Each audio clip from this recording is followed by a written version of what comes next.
parole de résident. Alors, comment ça se passait Noël chez vous à l'époque ? Recueillir la parole des résidents dans cet EHPAD, l'idée a germé pendant le premier confinement. Pour l'équipe soignante, il fallait rompre l'isolement de ces personnes âgées. Et on était revenus 3 km pour rentrer à la cheminée. Et on avait fait griller de la saucisse. Et on avait trouvé ça que c'était luxueux. Bon, c'est convivial. On échange nos âges, nos idées, notre sensation. Les premières émissions sont enregistrées par l'ergothérapeute et la psychologue.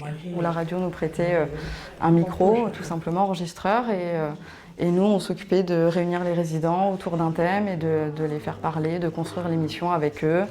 L'idée, c'était aussi qu'eux soient le plus libres possible dans le thème et dans ce qu'ils voulaient aborder, la façon dont ils voulaient le dire. On se trouve à plusieurs là et c'est quand même intéressant aussi de savoir la vie des autres.